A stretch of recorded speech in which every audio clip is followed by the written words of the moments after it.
quiero agradecer la invitación a participar en este simposio, la invitación por parte del Laboratorio Servier, y se me ha pedido que hable del tratamiento hipolipemiante de alta intensidad. Me voy a centrar en el tratamiento hipolipemiante de alta intensidad por vía oral, fundamentalmente. Estos son mis potenciales conflictos de interés para esta charla, y antes de establecer los motivos por los cuales consideramos que debemos iniciar tratamientos farmacológicos hipolipemiantes de alta intensidad en pacientes de alto y muy alto riesgo, hay tres aspectos que quisiera destacar y que son la base para comprender por qué debemos utilizar este tipo de terapias. El primer concepto es muy sencillo y tiene relación con lo que significa el colesterol LDL. Hablamos de un factor de riesgo, de un marcador subrogado del riesgo cardiovascular. No. El colesterol LDL no lo tratamos porque nos está marcando una elevación del riesgo de un paciente. El colesterol LDL lo tratamos porque es el factor etiológico, un factor etiológico al menos muy importante de la enfermedad que intentamos manejar, la arteriosclerosis. Haré un paréntesis para entender qué es el colesterol. El colesterol es una sustancia, es una molécula vital para nuestra vida. Todos los animales estamos hechos de colesterol, los animales, sobre todo los mamíferos, todas nuestras células están compuestas por colesterol. Tan importante es que todas las células de nuestro organismo pueden sintetizar colesterol, cosa que no ocurre con la mayor parte de sustancias. Todos los tejidos pueden sintetizar colesterol. Esto de alguna forma ya nos ha de tranquilizar a la hora de bajar mucho el colesterol circulante, porque los tejidos no dependen de que les llevemos o no les llevemos colesterol a través de las LDL. Si no llega, se lo pueden fabricar todos los tejidos de nuestro organismo. Y otro segundo aspecto de la molécula de colesterol es que, como es estructural para nuestras células, no puede estar sujeta a que haya grupos enzimáticos que la degraden. La molécula de colesterol es indestructible, no se puede digerir en nuestro organismo. Se elimina por la vía biliar, en algún caso mínimamente modificada como sales biliares, como ácidos biliares, pero se elimina prácticamente sin modificación. ¿Qué quiere decir eso? Quiere decir que si esta molécula indestructible, que es capaz incluso de cristalizar dentro de nuestro organismo, se sitúa en alguna zona en la cual no tenga acceso a la capacidad de remodelaje, de extracción de la misma, va a crear un problema en esta zona. Va a crear un problema del tipo de una reacción inflamatoria a cuerpo extraño. Y esto es la arteriosclerosis, depósito de colesterol en la pared arterial que crea un proceso inflamatorio que va a desarrollar la forma de una lesión arteriosclerótica.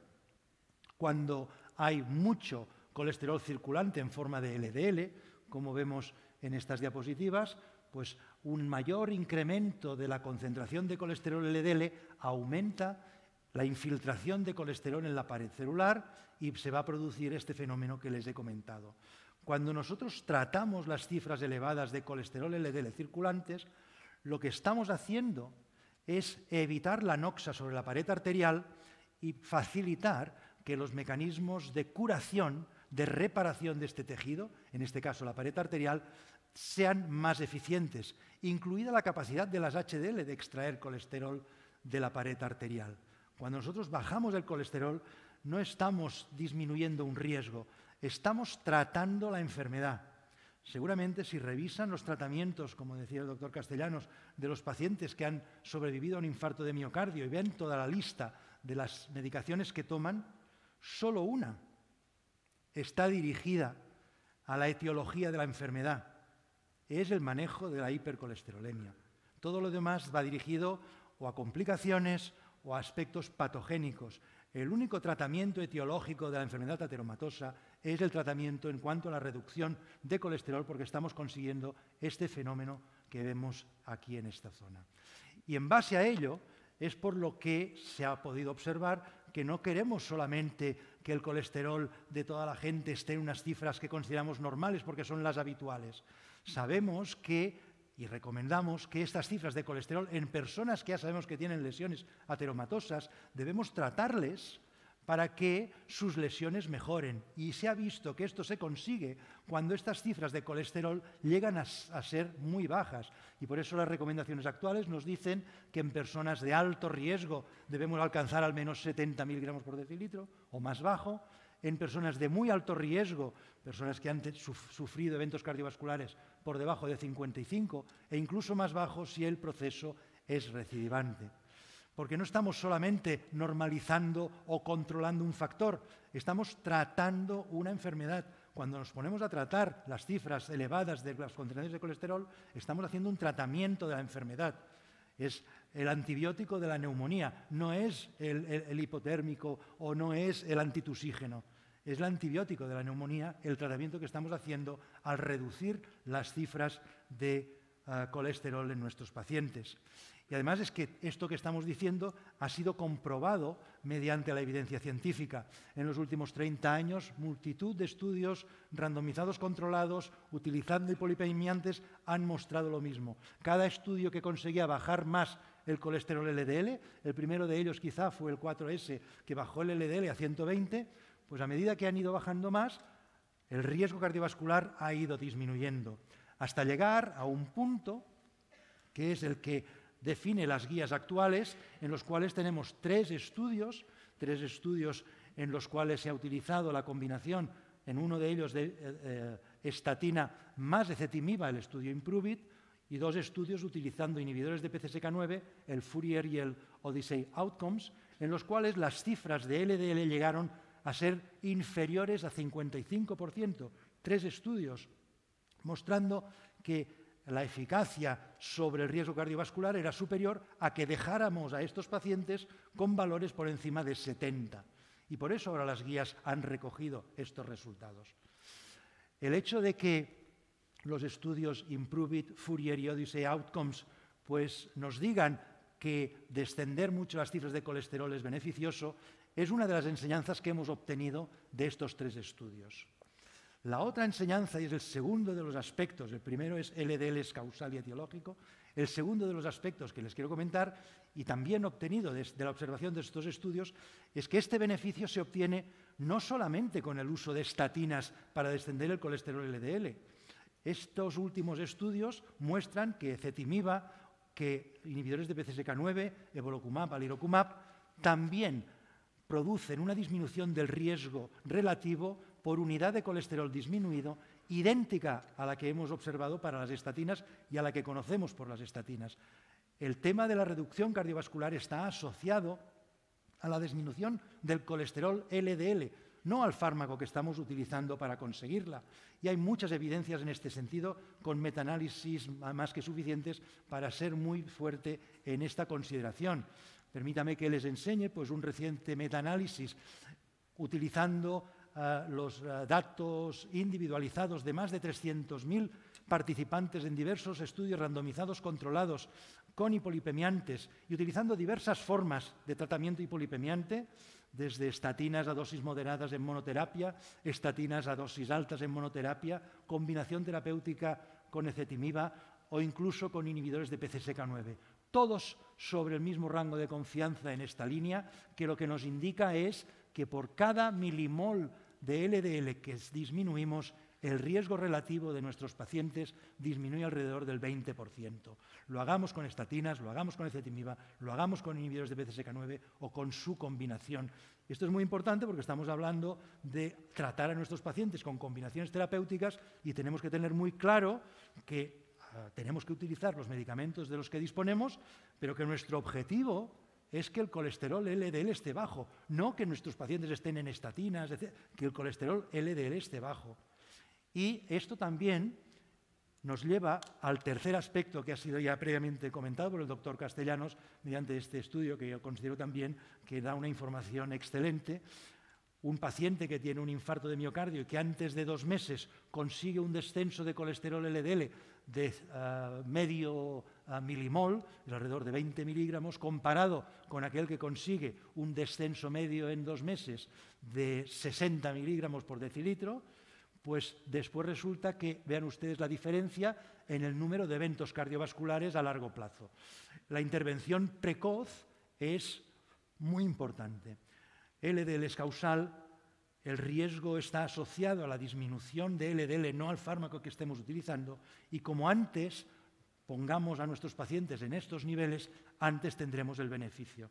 De este estudio quisiera también destacar otro hecho, que refuerza uno de estos tres aspectos, y es que a pesar de que obviamente los que se quedaban con menos reducción de LDLs porque seguramente estaban siendo tratados con dosis inferiores de hipolipemiantes, seguramente de estatinas, pues comparados con los que estaban con dosis más altas de estatinas, pues había gente que con dosis medianas de estatinas hicieron una buena respuesta terapéutica y otros que con dosis altas de estatinas hicieron una dosis peor al tratamiento que se les dio. Pues bien, lo que importaba a la hora de prevenir los eventos cardiovasculares, independientemente de que el paciente estuviera en dosis bajas o moderadas o estuviera en dosis altas de estatina, era el descenso de colesterol LDL, lo que refuerza que el objetivo ha de ser precisamente el descenso de colesterol LDL. Y como se ha mencionado anteriormente, esto nos lleva a un cambio en el paradigma, un cambio que nosotros pues publicamos ya el año 2015, después de salir el estudio Improve-It, como reacción a unas guías que aparecieron por las distintas sociedades americanas de cardiología, en las que el objetivo terapéutico era poner a todo el mundo en estatinas. Y pues no, es decir, no se trata de que todo el mundo esté en estatinas, seguramente tiene que estar, seguro que a todos les debemos de poner en estatinas, pero nuestro objetivo es utilizar fármacos que nos permitan una intensa acción sobre los niveles de colesterol, es decir, la utilización de terapias de alta intensidad en reducción de las cifras de colesterol LDL. Y esto lo podemos hacer. ¿Tenemos herramientas? Claro que tenemos herramientas. Naturalmente, en este hexágono pues tenemos arriba de todo las estatinas, que siguen siendo pues la piedra fundamental en el tratamiento de nuestros pacientes. Pero tenemos evidencia científica de que la asociación de estatinas con ezetimiba, de que la asociación de estatinas con inhibidores de PCSK9 tienen no solamente la capacidad de un gran descenso de colesterol LDL, sino el impacto sobre el riesgo cardiovascular que deseamos, que es nuestro objetivo final. Bajamos el colesterol LDL, conseguiremos descensos en los próximos eventos cardiovasculares que pudieran tener nuestros pacientes. Y necesitamos realmente utilizar todo esto. Y este es otro estudio que se ha mostrado, que es el estudio Da Vinci. Yo me voy a centrar en el subgrupo de pacientes de muy alto riesgo cardiovascular. Este, como se ha dicho, es un estudio retrospectivo en el que se evaluó cuál era la situación terapéutica y de control en pacientes en prevención primaria y en prevención secundaria en distintos países de Europa. Yo tuve la oportunidad de coordinar la parte española. Y vean ustedes que las barras sólidas nos indican el porcentaje de personas que alcanzaban valores de colesterol LDL de 70. Las que están rayadas en este esquema de aquí son para los valores de 55, que ya no voy ni a comentar. Vean ustedes que para 70, en prevención secundaria, un 60% estaban fuera de control, un 61% en realidad. Pues a pesar de ello, fíjense ustedes que el 43% estaban siendo tratados con monoterapia, con estatinas de intensidad intermedia. Un 38% estaban siendo tratados, un 37,5% estaban siendo tratados con estatinas en monoterapia a intensidad alta y solamente un 9% con combinación terapéutica y un 1% con PCSK9, cuando está claro que la intensidad terapéutica es uno de los factores que claramente condicionaba el alcanzar estos objetivos terapéuticos. La adherencia es importante, pero obviamente los medicamentos no hacen efecto si el paciente no se los toma. Pero es que si tan solo se los prescribimos, probablemente será más difícil que se alcancen los objetivos que deseamos.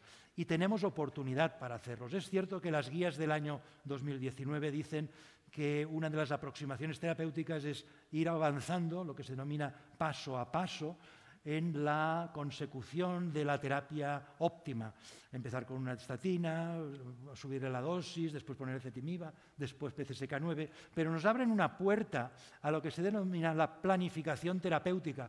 Y hoy quisiera pues, que esto sirviera como plataforma para que esta estrategia terapéutica formara parte de su hábito clínico diario. La estrategia terapéutica significa, y esto esta puerta nos la abren también las guías, nos dice que si nosotros conocemos el colesterol de nuestro paciente, su nivel de riesgo y, por tanto, el objetivo terapéutico, porque no calculamos qué tipo de terapia le irá bien para cubrir la distancia entre el colesterol LDL que tiene y el colesterol LDL que debe alcanzar. Y desde un inicio le pongamos el tratamiento que le corresponde, porque podemos calcular la potencia de los distintos fármacos y definirlos de forma adecuada desde un principio.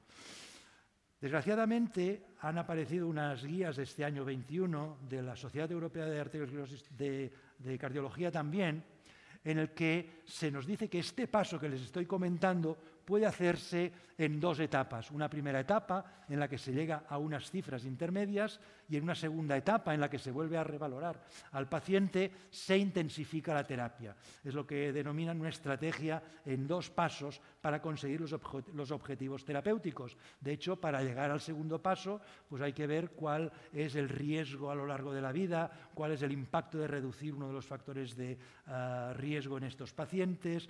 En fin, hay que consultar varios índices de riesgo para decidir si estos pacientes, y estoy aquí refiriéndome a los que ya han tenido un evento cardiovascular, son partidarios o no, o son proclives o no a recibir una terapia más intensificada. Es una terapia, es una estrategia en dos pasos. Una estrategia en dos pasos en el que el segundo paso es un paso atrás. Yo considero que este tipo de estrategias, cuando estamos desde hace tiempo dando el mensaje, por favor, calculen desde el inicio cuál es el objetivo terapéutico, vayan a por él, que nos salgan ahora estas guías, yo creo que va a incrementar la inercia terapéutica y probablemente va a servir de coartada para muchos de nosotros para decir, bueno, he cubierto la primera fase, ¿por qué voy ahora a liarme con la segunda? Yo personalmente, y creo que comparto esto con colegas, somos críticos en el enfoque global de estas últimas guías aparecidas, porque además nosotros tenemos las herramientas para poder llegar al tratamiento necesario. Se puede calcular cuánto va a bajar un fármaco de media, después hay las variaciones individuales. Y con unos cálculos determinados que nosotros publicamos en su día en la Revista Española de Cardiología, pues podemos entender pues, que cuando hablamos de una estatina de intensidad intermedia vamos a tener un descenso de un 40%. Fíjense ustedes que una de alta intensidad un 50%, y que, por ejemplo, cuando nosotros combinamos una estatina de moderada intensidad con ezetimiba, obtenemos un 52% de descenso, más que una estatina en monoterapia de alta intensidad. Si lo que nos está interesando es bajar el colesterol LDL, pues ahí tenemos una buena combinación. E incluso si utilizamos una estatina de alta intensidad más ezetimiba, llegamos al 60%, igual que evolocumab o alirocumab. Y quiero recordarles que la combinación de una estatina con ezetimiba, actualmente todos medicamentos genéricos, es incluso más barata que algunas terapias en monoterapia con estatinas a dosis más altas. O sea, no estamos aquí vendiendo la utilización de fármacos hipercaros, sino estamos diciendo que seamos racionales en y que tengamos las prioridades claras a la hora de elegir nuestra terapia. Yo creo que esto es algo muy importante. Tenemos un abanico muy importante de fármacos. Aquí están clasificados, supongo que no se ven desde sus localidades. Podemos clasificar el tratamiento hipolipemiante en intensidad muy baja, moderada, alta, muy alta o extremadamente alta, dependiendo de que bajen entre un 30 hasta más de un 80%. Y aquí los tenemos en esta fila clasificados según si es monoterapia oral, tratamiento combinado oral o tratamiento combinado oral más subcutáneo, que serían los inhibidores de PCSK9. La monoterapia con estatinas por vía oral, utilizando las dosis máximas de las estatinas más intensas, nos permite llegar a un 50% de descenso, que es lo mínimo requerido en los pacientes de muy alto riesgo. Cuando utilizamos ya combinaciones terapéuticas, nos podemos ir más allá de la alta intensidad y estamos ya utilizando tratamientos de muy alta intensidad en las combinaciones de estatinas de alta intensidad más ezetimiba. Pero es que además, cuando en las combinaciones utilizamos dosis moderadas más ezetimiba, también estamos obteniendo cifras parecidas a la monoterapia de alta intensidad. y obviamente los tratamientos subcutáneos asociados al tratamiento oral nos permiten descensos muy altos. Por tanto, si tenemos todas estas herramientas, ¿por qué nos complicamos tanto la vida? Por ejemplo, en pacientes que han tenido un evento cardiovascular, que han de llegar a 55 como mínimo, porque sabemos que si bajamos más, mejor. O sea, no es que nos tengamos que contener, pues pongámosle ya de entrada tratamiento combinado de máxima intensidad y además, si estos pacientes no llegan a objetivos, necesitarán tratamiento con inhibidores de PCSK9. O los pacientes diabéticos, que según las comorbilidades o los factores de riesgo asociados pueden ser de riesgo moderado, alto o muy alto. Una vez más, pongámoslos ya en tratamientos combinados. En los casos de riesgo moderado, cuyo objetivo es 70, si sus cifras basales del LDL son inferiores a 140, como es inferior al 50%, podemos utilizar una dosis en monoterapia de una estatina de alta intensidad. Esto para diabéticos tipo 2, lo mismo para diabéticos tipo 1 y podríamos hablar de lo mismo para pacientes con hipercolesterolemia familiar, etc. En este sentido, hay actualmente un movimiento importante de grupos de expertos de distintas sociedades europeas, son de la Sociedad Europea de Arteriosclerosis, en los que en todos los casos se está ya recomendando que en pacientes de muy alto riesgo debemos ir a la alta intensidad desde un inicio, al menos de la alta intensidad que nos permiten los tratamientos orales. E incluso en una publicación más reciente, pues incluso en pacientes que son de extrema gravedad, porque son recidivantes, multivaso, etcétera, etcétera, pues ¿por qué no ya, incluso en el momento, mientras el paciente está en el hospital, prescribir una terapia triple, que sería la forma de maximizar el tratamiento hipolipemiante en este grupo de pacientes? Yo creo que esta es la línea de trabajo en la que se está evolucionando en la actualidad, basada en los principios que les he comentado al principio. Como resumen, simplemente destacar que el número de pacientes que alcanzan los objetivos actualmente es inadmisiblemente bajo. Recordar el concepto de que cuando tratamos el colesterol estamos tratando parte de la etiología de la enfermedad que nos preocupa, que el descenso del colesterol LDL es lo que determina esta reducción del riesgo. La clave es reducir el colesterol LDL,